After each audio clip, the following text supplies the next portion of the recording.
Conversations on race and policing began in response to the police killing of George Floyd on May 25, 2020. In this partnership between CSU San Bernardino and the Brennan Center for Justice, we hope to engage in ongoing discussions related to the history and current context of race, policing, and criminal justice with guests from diverse academic fields and backgrounds. The China Initiative, and I'm going to pass it to Matt Padino for the land acknowledgement. Thank you. California State University San Bernardino acknowledges that the land on which our San Bernardino facility is sited is the ancestral and unceded territory of the Mariam, commonly referred to as the Serrano people, which in the contemporary era are represented by two federally recognized Indian tribes, the Yuhaviatam of San Manuel Nation and the Morongo Band of Mission Indians. Our histories and stories are intertwined in this space, and by sharing them in culturally appropriate ways, we honor and celebrate our indigenous neighbors and partners. Since 1965, CSUSB's development has benefited and will continue to benefit from this land's location and resources, and we recognize this. Along with this land acknowledgement, this university affirms tribal sovereignty and our responsibility to work with these tribes to further mutual respect and gratitude for all those involved. And now I will turn it over to my colleague, Mike German. Actually, to Jeremy, I think. I'll jump in and then, sorry, Matt and Mike, I'll jump in and give a quick introduction of our guests. Mike is usually one of our organizers, so he's going to be a featured guest along with Gisela today. Our guests are today Gisela Perez Kusakawa. She's been executive director of the Asian American Scholars Forum since 2022.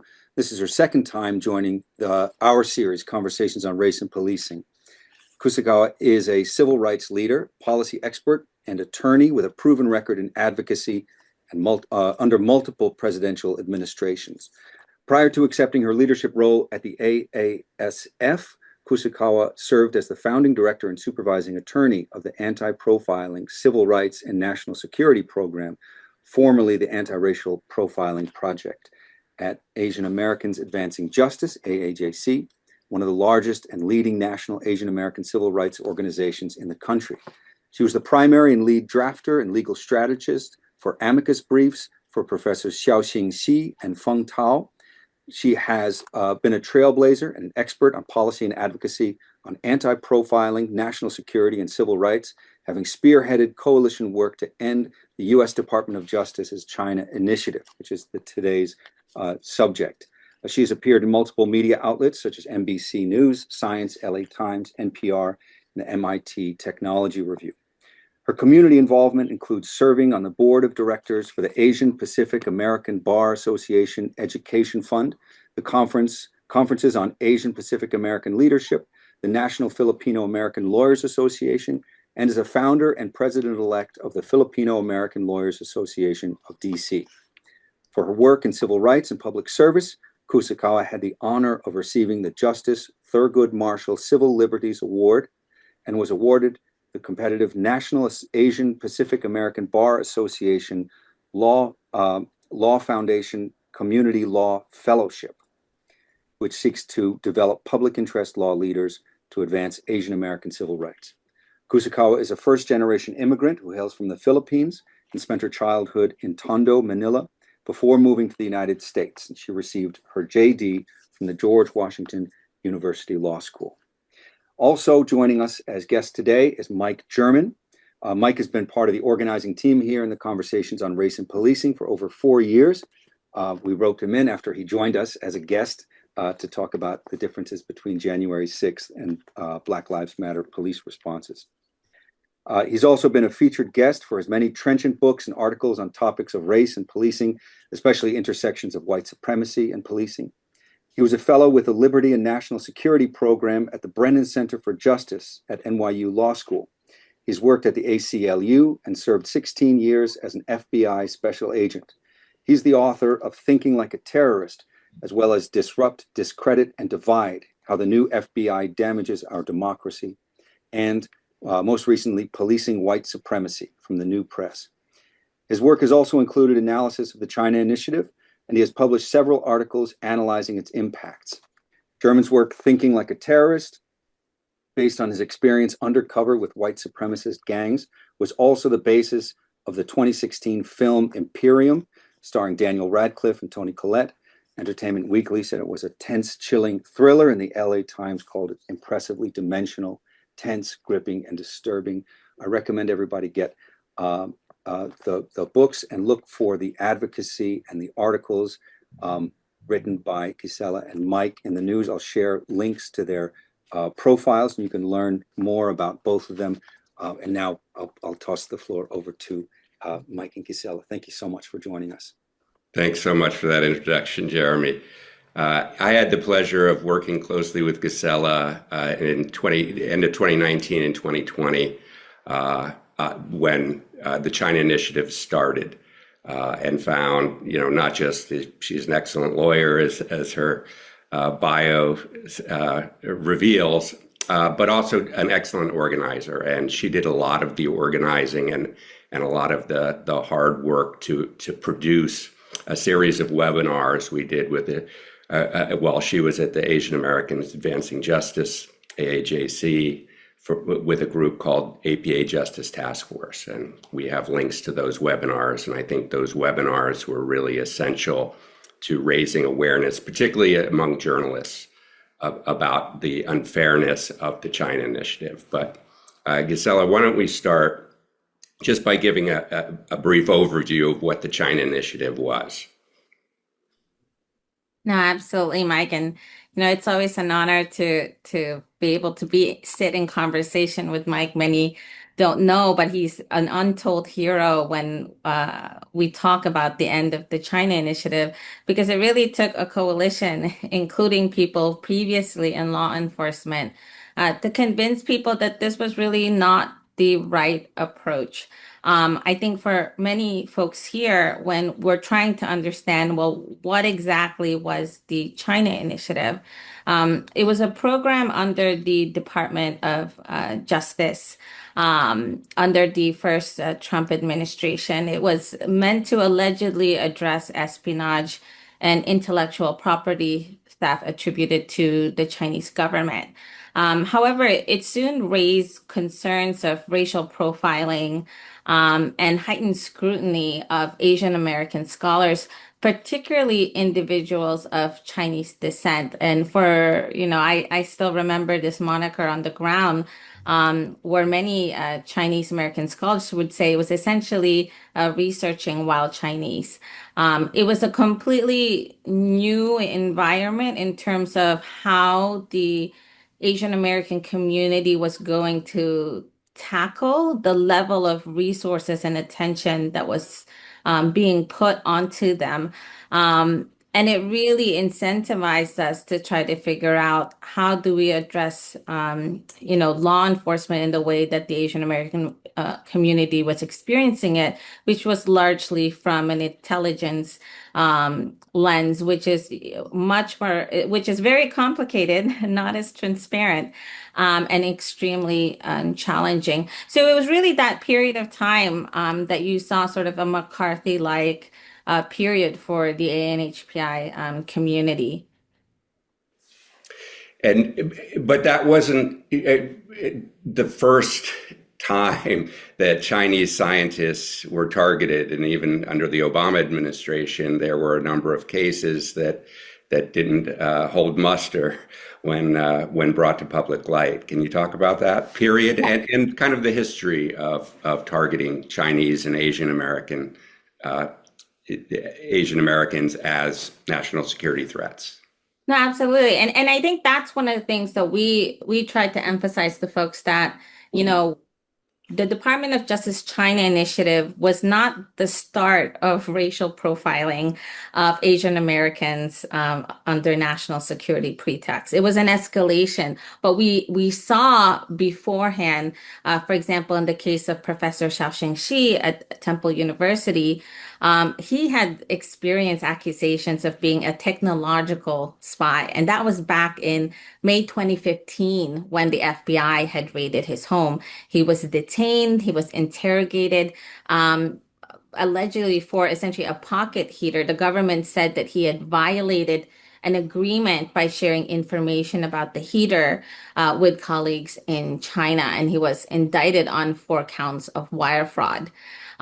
What we saw from this case essentially is that this use of wire fraud was going to run rampant under the China initiative. I would say wire fraud along with false statements. And you would see a very creative way that the Department of Justice would look into professors, academics, and scholars across the country based on the fact that their salaries relied on federal grant funding.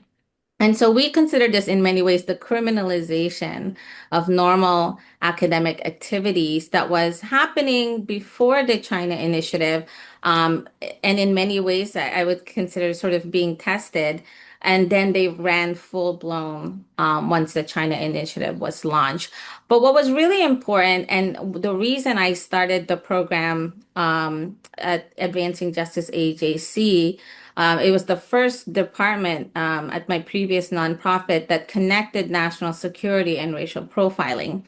We saw historically that the ways that Asian Americans were profiled could not be separated from national security issues. So back in when we think about the incarceration of Japanese Americans, many people don't even recall why Japanese Americans, both US citizens and children, were rounded up into these camps, incarceration camps. And the reason fundamentally is not far off from why many Chinese American scientists are being scrutinized right now. When we think about the incarceration of Japanese Americans, there was an argument at the time that they were going to be more prone to committing acts of espionage based on their background. It wasn't pinned based on particular activities. It was a widespread scale that painted a broad brush across a whole ethnic background. And what we're seeing right now is that continues to reiterate itself, but in a modern version. We're not seeing people round up, but we're seeing people still targeted in a wide scale in a way that there's a lack of transparency in terms of who's going to get targeted. But there is a sense on the ground from the community that if you're of Chinese background, that you need to pay a little bit more attention, that you won't be treated the same way as your other colleagues, and that you may find that you committing normal activities could somehow still lead and escalate to criminal investigations. And that history I knew very well, and part of what drew me into that work was some of the cases that I examined in my book, Disrupt, Discredit, and Divide, that showed that racial profiling was happening, not just the FBI and the Justice Department targeting people in the Asian American community, but even internally, Asian American FBI agents were being targeted as suspected spies, even when there was no evidence to justify it. In fact, there were white males who were involved in that kind of activities rather than the agents who were falsely targeted. And one of my concerns when the Trump administration announced this program, even though this was a widespread and long-term problem of racial profiling in the national security space, was the naming of a program, the China Initiative. Because what I saw as a former FBI agent was that it moved the locus of the inspection of the investigation away from espionage or economic espionage to Chinese identity.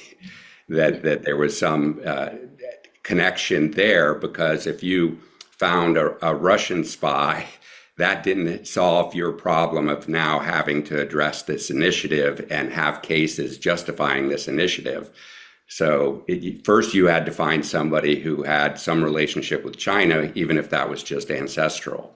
And then you had to prove a case of economic espionage, which, as Gisela mentioned, was the problem, that it was no longer looking at state-sponsored espionage or economic espionage that benefited the state of China, but rather any kind of intellectual property theft, which is a crime, worthy of investigation, but the focus on making sure that we had somebody with an Asian background as our subject just basically codified that racial profiling that was inherent in the national security system. What was interesting about it, Mike, was the Asian American community had looked a lot to literature, for example, that you had done following 9/11 with AMEMSA groups, for those who don't know, Arab, Middle Eastern, Muslim, and South Asian communities, when it came to how they were painted when it comes to counterterrorism programs, theories of radicalization, just the idea that people would be more prone to committing certain actions that threaten national security based on their religion, national origin, or ethnicity. And so I think the experiences of Japanese Americans was very helpful in us understanding this running theme. But the scholarship you have done and the work others had done with the MEMSA groups post 9/11 gave us a more modern perspective on how it might be applied to Chinese American scientists and the broader Asian American community currently. And I think that's an excellent point. When the coalition that Gisela and I were a part of first came together and tried to strategize how we were going to address this problem that again had these long-standing roots, one of the things that we learned from our work with the Mensa communities was how important it was to get journalists to challenge the government viewpoint. If in the early period after 9/11, if somebody was charged with a terrorism-related offense or supporting terrorism, that became a sensationalized story, and it would often be months or years before anybody actually started challenging the evidence. And, you'd see a federal prosecution takes a long time. So it would be 2-3 years later when all of a sudden in court, the government can't make the case that it said, that it alleged. And then, those cases oftentimes, because the public animosity against them through this terrorism charge was so strong. So, a lot of our webinars were really directed to educate journalists so that they could challenge, because the espionage charge is the same, right? It's that this idea, as Gisela mentioned, that intelligence activities need to be secret. They need a thick cloak of secrecy. So when somebody's charged with espionage, we shouldn't expect the same level of scrutiny that we see in a criminal trial where somebody's charged with some bank robbery or something like that, okay, there are some things that the government should keep secret. And even as in the cases that Gisela mentioned prior to the China initiative being formalized, even though those cases were dropped, there was a lingering, it was dropped because the government didn't want to reveal their sources and methods, rather than it was dropped because these people didn't do what the government alleged. And so there's a lingering public concern about the loyalty of these individuals once they've been labeled that way. And I think that was one of the successes of the program, of the webinar program we initiated, because what you started to see was great journalism and researchers. There was a Massachusetts or MIT Technology Review did an excellent analysis of China Initiative cases, and the type of research that was being done. I don't know if you can talk about some of that research and what it was showing about the impact on American U.S. science, and the fact that if you're making these kinds of allegations, obviously false ones, but even just conflating some administrative error in filing some paperwork on a federal grant as espionage, it chills scientific achievement. No, absolutely. And I agree with you that, when it's easy to forget where reporters were before all the education efforts. But we had found that in the very beginning, when the China Initiative was launched, that many reporters would just repeat exactly what was on the website, not understanding what sort of, fear that would raise in the community, how it would isolate many of these individuals and create presumptions of guilt for themselves. And so it was really important for us to change the narrative, make sure people are actually having open dialogue, scrutinize some of these cases, and of course, start getting data out there. What was really fascinating about the MIT Technology Review was them breaking apart the different types of cases and also putting a number to what was very clear to the Asian American community because we felt it. They had found that nearly 90% of the defendants charged under the initiative are of Chinese heritage. Take that what you will, but it was impactful to our community to actually have a number and show we are being scrutinized heavily and this is impacting our communities directly. But what was very interesting from the perspective of the legal community was that many of these cases didn't actually have an obvious connection or even a small connection when it comes to national security or the theft of trade secrets, which is what the program had stated it was meant to tackle. Instead, a significant number of the cases had to do with research integrity issues, which we had felt, along with other experts, are issues that need to be tackled administratively. And also, there were issues where the community themselves were still trying to determine how they were going to handle disclosures, how the research community was going to handle risk. And so instead of pushing so many of these cases straight into the criminal justice system, we needed to figure out, how we can actually solve some of the genuine concerns within the research community without destroying people's lives. And so there's that deterrent effect that Mike was talking about, where, in law enforcement was just deterring scientists and researchers from certain activities. We needed to take a step back and ask ourselves, were they being deterred in the right way, or were we shooting ourselves in the foot and actually hurting our research enterprise and also our national security goals? Yeah, and I think that was a big part of the problem with this movement from espionage, state spying to get national security secrets, to economic espionage, where, okay, they're trying to steal trade secrets and intellectual property that the government of whatever country, and this idea that China somehow was doing that much more than anyone else, when there's not really a lot of evidence about that. A lot of countries try to steal technology.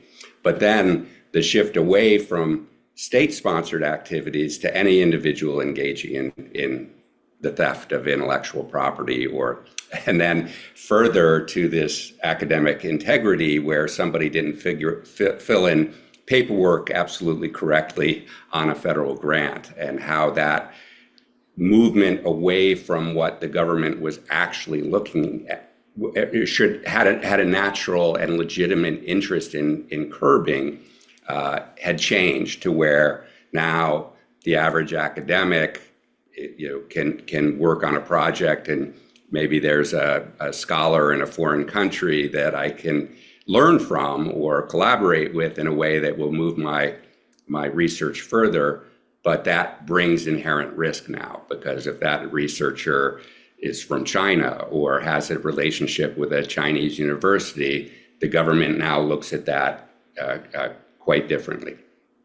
And just to wrap up sort of the scope of the China initiative, in 2021 or 2022, the Biden administration ended the formal China initiative.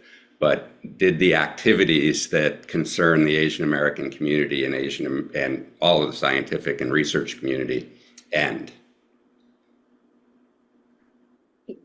Yeah, and at the time when Assistant Attorney General Matt Olson announced the end of the China initiative, I think for the Asian American community, it was seen as a breather. a moment for a de-escalation of what the launch of the China initiative had started. We wanted to get especially a lot of these academic integrity cases out of the purview of the criminal justice system and figure out how can we address them more on the administrative end. And so where we hoped it would lead to at that time was that the cases that the DOJ takes on would require a higher threshold where they were not just taking any academic that, you don't have this individual that calls about a professor who's of Chinese descent in their department because they want to get the promotion instead, or a university that throws their professor under the bus because they had also, right, they applied for these grants together.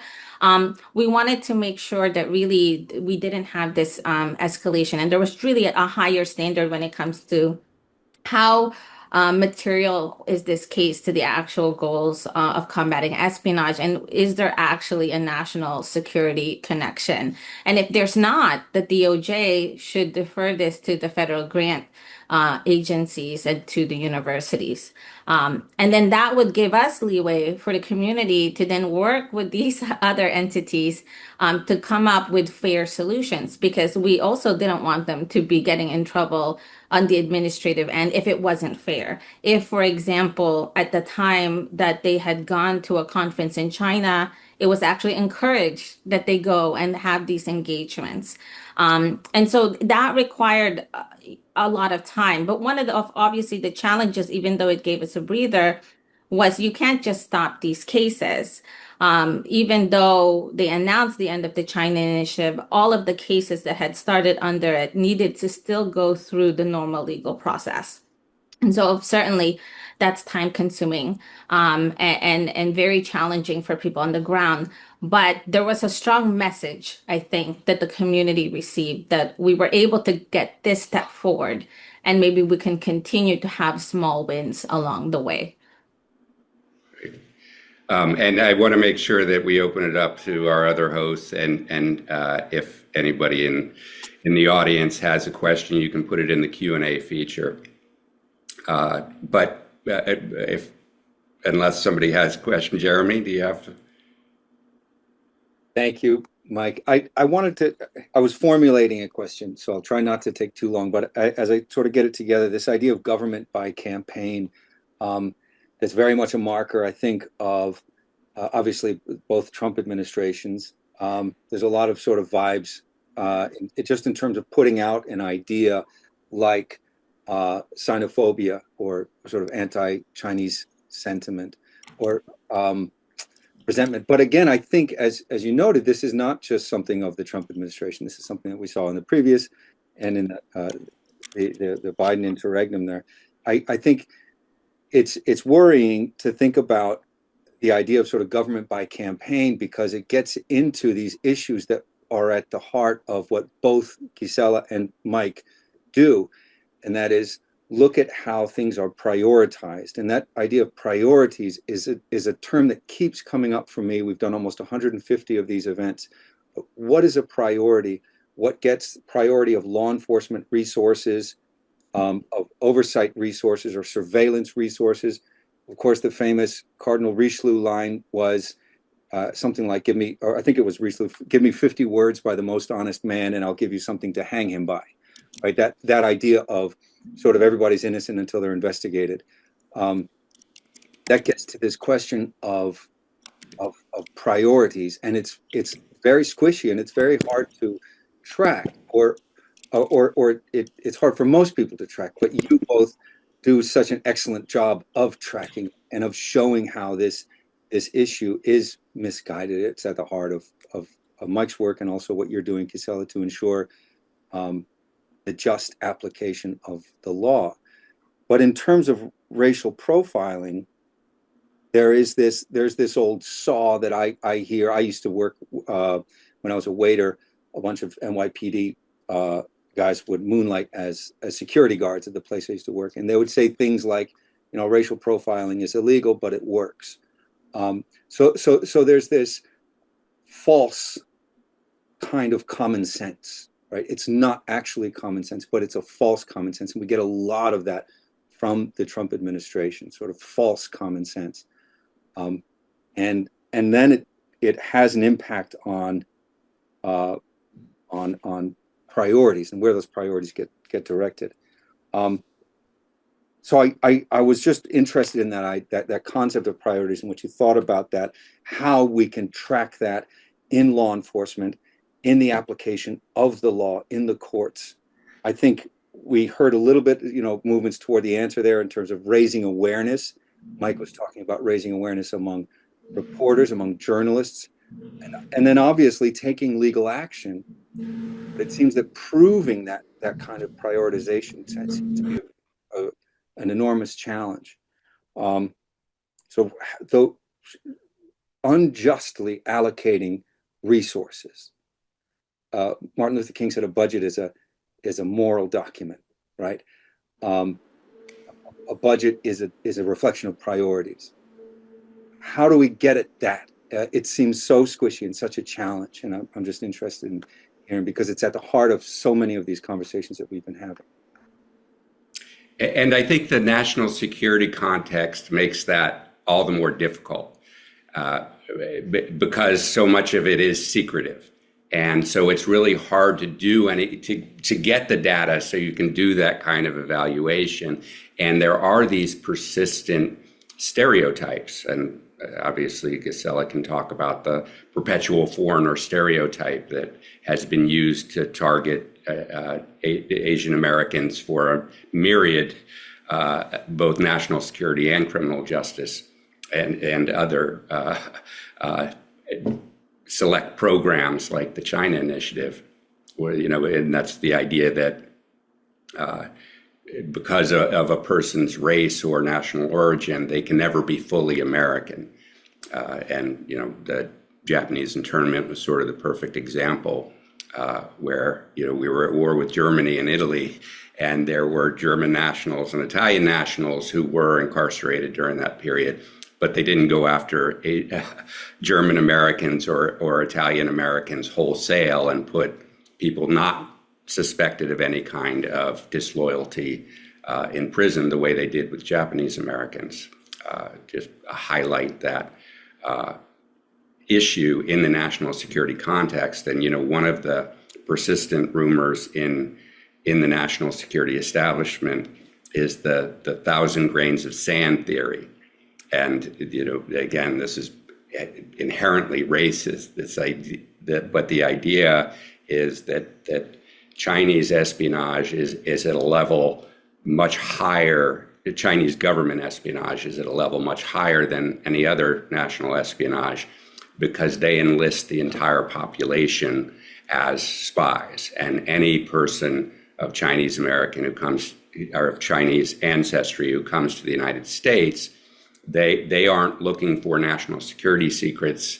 All they need to do is pick up a grain of sand, some little piece of information that itself is not secret or dangerous to share. But once they get back to China, because there are thousands and thousands and thousands of people doing this, they can rebuild the beach in China and understand what secrets the U.S. government holds. And of course, it's a nonsensical but justifies this blanket suspicion over anyone of Chinese extraction. And Gisela, I don't know if you have more to comment on Jeremy's No, question. I agree on what you mentioned, Mike, and to add another perspective to what Jeremy discussed in terms of priorities and the resources that the government was putting into this. When we think about both of that, we always think that there must be something unlawful, something so nefarious. And I think that's where the China Initiative cases were a bit different. For some time, the Al Capone comparison and his tax evasion had gained a bit of traction. Like, well, we couldn't catch the spies on the actual espionage activity, so we're getting them on these other things. But the problem was we weren't dealing with a bunch of Al Capones. We instead were dealing with normal professors who filled out a normal university form, where there's lots of questions whether that should even apply as a federal form. They filled it out. There are limits oftentimes to how long that page is, and they're supposed to fill everything in their life there. And then somehow the environment rapidly changed in terms of what's considered a conflict, what they should disclose. And suddenly the federal government was so creative in being able to say when you miss something there, that somehow you're committing a federal offense and could potentially spend years in prison. This was less a reflection of these individuals committing unlawful activities and more of a reflection of a rapidly changing research environment and a preference at the time for the federal government to use a heavy hand and a prosecution approach to deter activities, as opposed to having real, genuine discussions between the research and national security community on what's the best approach moving forward. And I think that's what we tried to emphasize, and that informed a lot of our decision making in how we advocated. Because, for example, we didn't use the term amnesty when we were pushing, because we were saying, well, that implies that there were actually something that they needed to be forgiven of. Because at times maybe there was a mistake, but oftentimes it wasn't even a mistake. But no one knows what actually should have been put in these forms appropriately at that time. And so that really, I think, kind of changes the discussion. And we thought that certainly that wasn't the right way for the government to use their resources. They needed to figure out in a much more collaborative approach how they were going to come to an agreement on how we will tackle risk management, how we will tackle academic integrity issues in a way where ultimately there are people that want American to compete on the same level, right? On a higher level than China, which is appropriate. But how do you do that properly? Right? Without scapegoating a particular community in the US. And I think a lot of it too has to do with this notion of national security. I know I keep going back to it, but it's such a nebulous concept. And because it's not well defined, the government looked at, okay, China is becoming an adversary, or at least the government started looking at the Chinese government as an adversary. So it's not just, are they taking dangerous secrets of our nuclear program or other secrets that our government needs to hold for national security purposes, but are they gaining an unfair advantage in the economic competition through the theft of intellectual property or trade secrets? And that shift started within the government to start looking at any knowledge going from the United States, particularly knowledge that was developed with the assistance of the federal government and the grant system, belonged to the United States.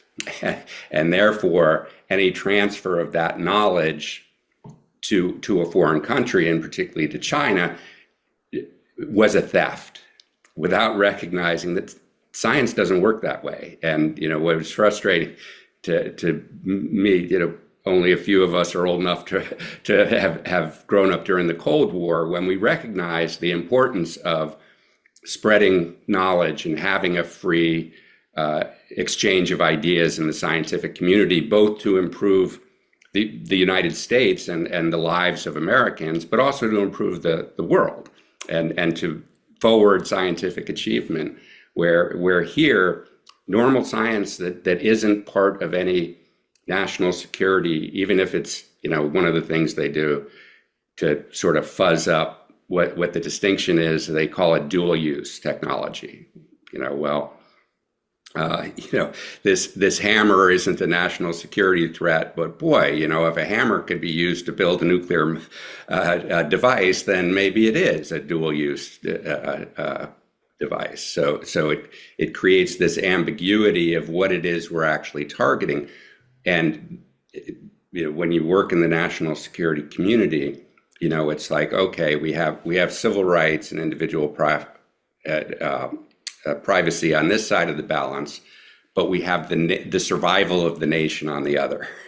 And it's very easy in that context to say the balance always weighs toward security, when in fact that balance doesn't exist. That if the only way I create security in the United States is by putting some Americans in peril and under suspicion, then you're not improving the overall national security. You're just scapegoating, as Gisela said, where, particularly when we're talking about science, the results of the China initiative, and this again was through some great research that was conducted, was to drive certainly a lot of Chinese scholars and Chinese nationals who were in the United States studying, but also other foreign scholars away from the U.S. institutions, so that they wouldn't get caught up in this dragnet.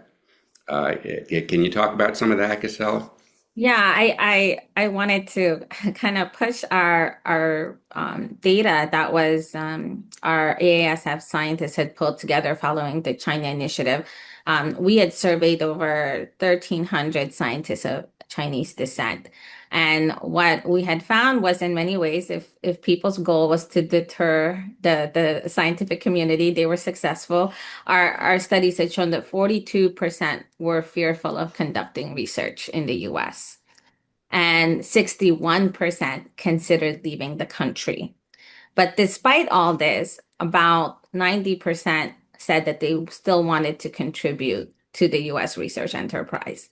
And so one of the things that we argued was, or I have been trying to push forward, is I think for so long we've been fed this false dichotomy. You either get national security or you get civil rights. And one of the things, at least in this case, we were arguing was, we're fortunate that both are actually in alignment. If we get talents, if we have a welcoming environment that pulls many of these scientists and researchers to stay here and contribute in the United States, that actually makes our national security stronger. And in many ways, racist bias policies are hurting us, that people are moving in a way that's counter to American interests.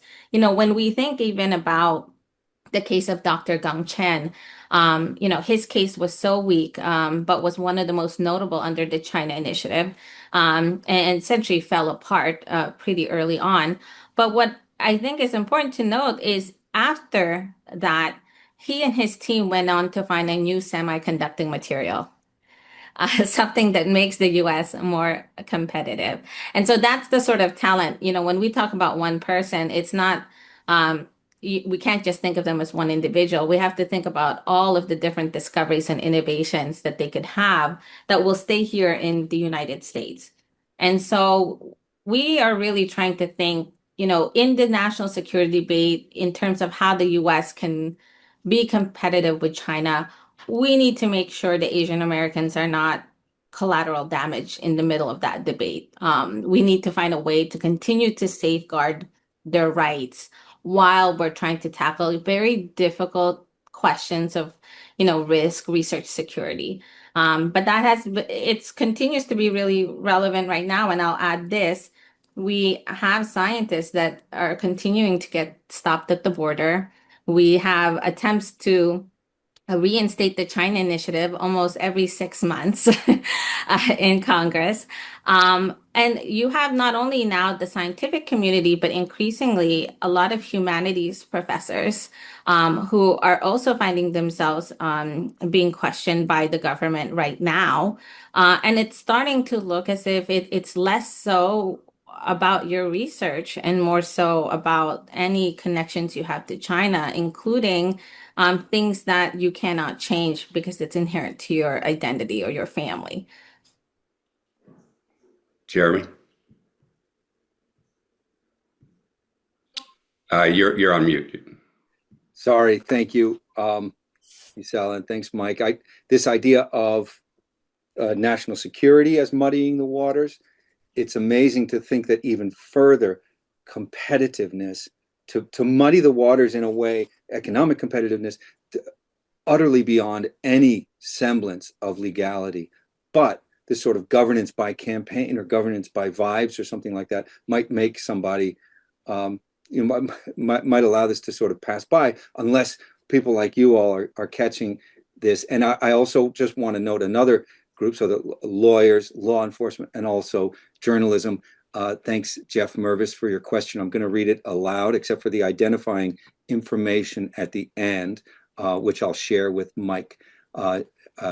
Jeff asks, he says, I'm interested in the recent cases involving Chinese postdocs at University of Michigan alleged to have smuggled biological materials. It feels like CI 2.0. China Initiative 2.0. Oh, China Initiative 2.0. Only this time aimed at early career scientists with the goal of deporting them. Thoughts are welcome, and I'll share your contact there, Jeff, with Mike separately. Actually, I'm not familiar with these cases. I don't know if Gisela, if you are. I'm holding a comment on these cases right now, but Okay. That's the difficulty of working for an advocacy group that actually represents the defendants. Obviously, their rights in their case are paramount when you have that kind of responsibility. But I will familiarize myself with those cases to learn more about it, and happy to be in touch if there's a way I can help. But this idea of using the criminal justice system as a mechanism to drive researchers away, I think many in the national security community, particularly who've been trained with this perpetual foreigner bias, would look at that as success. That, well, we're looking at the data that the Asian American Scholars Forum has put together about scholars being afraid to work here. That's a success. We want them to be afraid to work on these issues because that will reduce the amount of actual spies that are willing to do that, which is kind of a confused logic, right? I worked as an undercover agent, and if they were blaming somebody else for being an undercover agent, that actually helped me. It distracted attention away from the people who are actually doing something that the government should have an interest in focusing on, and misallocating resources rather than using the national security resources you have to focus on the people who are actually intending harm. So, again, in the long run, if we're dissuading researchers from coming to the United States, that overall is a greater harm. When we look at what are quote unquote national security threats, it's not just threats from hostile foreign states, but threats of climate change, threats of epidemic diseases like COVID, and those sorts of problems need to have a scientific solution. And if we're not collaborating around the world on addressing those problems, those can't be solved by one nation. So it's really, and that was a big part of our effort internally with the Justice Department and the national security establishment, was trying to reconfigure the way that these entities who had so much power to do harm, denying a visa, just the fact of being investigated. One of the tactics that's continued to be used even after the China Initiative was formally ended is law enforcement, FBI, and intelligence agents going to school administrators and saying, hey, we have some concerns about this one professor, and that would cause the university system to, in a error towards caution, say, okay, maybe we're not going to retain that person after their postdoc period is up, or we're not going to allow them to work on these certain issues that the government has concerns about. So it creates a broader chilling effect without any due process to establish whether that person is actually doing anything improper. So a big part of the problem, one of the things that I want to make sure we highlight, however, is is the effectiveness of organizing and the effectiveness of the kind of advocacy that we're part of. One of the things that I was very impressed with early on, and I want to give a shout out to Representative Judy Chu, that typically what you saw during the initial phases of an arrest and prosecution when somebody is labeled a terrorist or a spy is it's very difficult to get any support for that person. Nobody wants, that person becomes untouchable, that, oh, I don't want to leave, I don't know what the government knows. I don't know if this person is really somebody who's trying to do us harm. So I'll just reserve judgment and reserve any kind of support because I don't want to be connected to something so foul. Where, during the case of Professor Shi that we mentioned from Temple University, Representative Chu immediately came out in support of Professor Chi and Sherry Chen, another Ohio researcher who was unfairly targeted prior to the China initiative. And I think that kind of leadership is crucial. And obviously the groups that already existed, like Advancing Justice AAJC and the APA Justice Task Force, were really effective in raising awareness and providing information to the community. And then the Asian American Scholars Forum formed. And why don't you tell us about that formation and how effective that has been in making sure that these issues are. Yeah, in many ways, from the civil rights perspective, we like the way that the Asian American Scholar Forum came into existence because it was organic. It came from the community. It was scientists, researchers, and scholars coming together after Dr. Gong Chen was arrested from MIT. And, oftentimes, what moves and touches people is unpredictable. But there was something about Dr. Gong Chen's case, his personality, his family that was able to unite the scholar community together to actually create a nonprofit that can represent their interests long term. The goal fundamentally was that if they're going to be impacted by these policies, they need to have a seat at the table. Would there have been a China initiative if scientists and researchers were consulted? And I found it to be extremely effective, especially when thinking about how the science and technology platform is so much more complicated now that we need to consider how to safeguard civil rights and make sure that it's non-discriminatory. It's a very, very complicated process. And because the country is trying to move forward in figuring out how they're going to handle risk mitigation and research when it comes to anything related to China. That's very challenging, and you need to have people directly from the community in the room. But you also need them to be bridged with the legal community, with experts like Mike in law enforcement and policy, because fundamentally these are such challenging questions that no one expert can really come up with a solution. And we won't even come up with the solution the first time. One of the recommendations we often had with federal agencies after we spoke with them about the process is that you should commit to this being a pilot.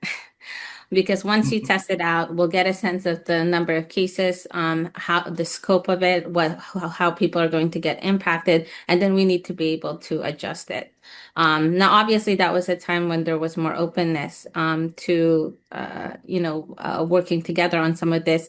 But fundamentally, you need to have the community involved when it comes to crafting solutions for them.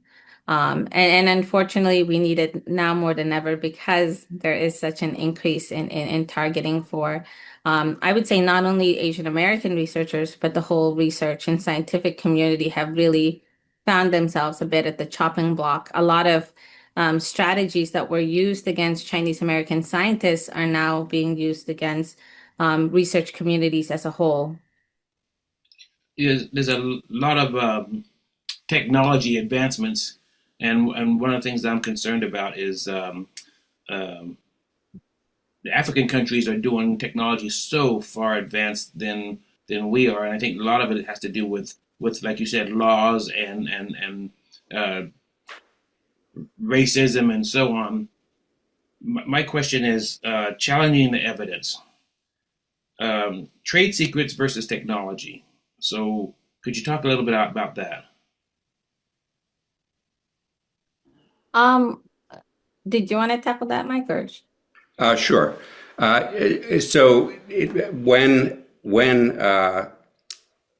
the U.S. government started looking at the theft of intellectual property, they were most concerned. The theft of intellectual property has been an issue around forever, right? But there was this supposition that, well, when a government is sponsoring it, it becomes much more dangerous, right? That it's the government has a lot of resources. Any government has tremendous resources. So if a government is having government agents go out and instead of trying to steal national security secrets, are trying to steal intellectual property from corporations and from individuals who are developing it, that's an unfair advantage that government then gets. So they started creating laws that were designed to give the government extra powers, give the federal government extra powers to address that nation state activity. But, unfortunately, it's often very hard to peel that away. And once you bring in that national security establishment, there's often a lot of pressure that, okay, we don't want to bring this case right now because we're involved in a trade negotiation with that country. So, highlighting that this government is doing something untoward when we're trying to get the Senate to agree on a trade agreement doesn't really work for us. So, in the area of national security, the government would come down to the FBI and say, no, we don't want you working that case. And so it sort of distorts what is the justice issue, which are we targeting this problem or are we unfairly targeting a particular country because we want to change whatever that country is doing? And, I think this is one of the underlying problems with China related issues is that there isn't a lot of information, and Jeremy, I hope you and your colleagues can be helpful in this to educate the American public about these issues. Certainly Chinese is a rising global power, or I'm sorry, China is a rising global power, and how we address that as a nation, I think, is very important. It's more important for us to understand how to work with them rather than to treat them as an adversary. And, I likened it to, you're running a race against a competitor who's challenging you and maybe better than you now. One way you can address that is by improving your training, improving your research about how you can run the race faster. The other way is by, cutting his Achilles heel. But cutting his Achilles heel doesn't make you any faster, doesn't make you any better. And it's only a matter of time before another competitor will come up and challenge you if you're not constantly improving yourself. And I think that's where this China initiative has been such a problem, because it's actually not making us better, and in many ways making us less educated on science and technology and less able to advance science and technology in those areas. And And that's where I wanted to, oh, sorry, Stan, I'm go sorry, and on. that's where I was heading. That's what my question was heading to. Is this stuff that's going on is so negative to production? Has it held us back? I mean, how far has it held us back? Because we're dabbling in racism as opposed to technology. Yeah. No, absolutely. It is hindering us. And I think one of the things I wanted to flesh out on your earlier points, Stan, is In many ways, we're not even talking about trade secrets or confidential information. A lot of what people are debating are fundamental basic research that is publicly available to everyone. And what you're instead seeing is people are trying to decide how they want to treat that sort of research. Academics, national security experts, law enforcement, they all have different ideas of how to approach it. But I think what is really important to note is if we approach it a certain way in the US, if in a way where it's deterring our scientists, it doesn't only impact Asian American scientists or Chinese American scientists. These sort of policies are going to have a ripple effect on the whole research community because imagine that you are a US researcher and you are concerned about having any ties or connection with a Chinese researcher. What does that mean about your collaborations with researchers in Europe or researchers in Africa? How can you control who they're talking to and who they're collaborating with?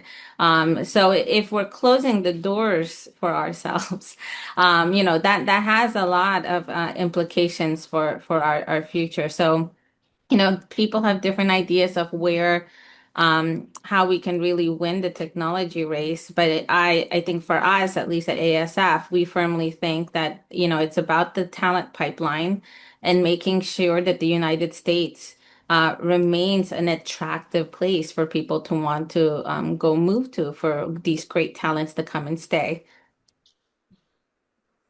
Great, Jeremy. I wanted to, because Stan noted that it's Jackie Robinson Day, I just remember a Chris Rock quote about this. It's, I think, very relevant when he said, he talked about flipping the idea that Jackie Robinson was allowed to play in the major leagues. And he said the great players of the major league were then allowed to play with Jackie Robinson. Mm-hmm. And I think this idea of the way in which racism befouls so many landscapes and really makes us worse in every way is worth remembering on Jackie Robinson Day. And the way in which policies like these, misguided campaigns and priorities like these, make the world measurably worse.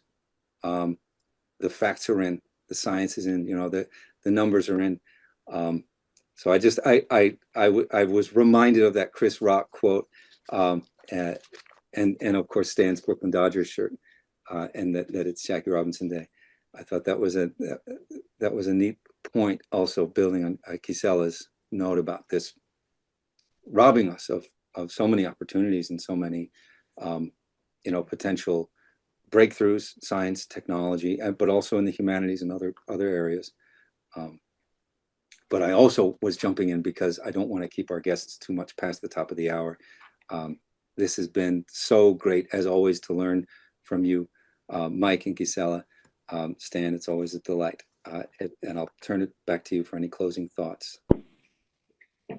Just to thank Gisela, not just for appearing again on the web cam, but for all your work and the work of the Asian American Scholars Forum. Thank you, Gisela. Thank you all so much. Thank you very much.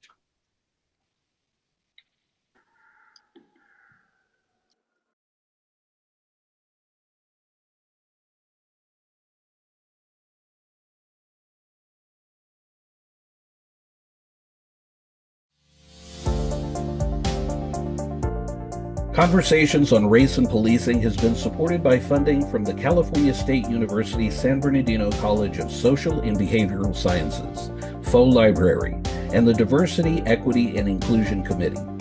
Finn Lee is our technical consultant. Pamela Crossan provides administrative support, and Alan Yavor provides communication support.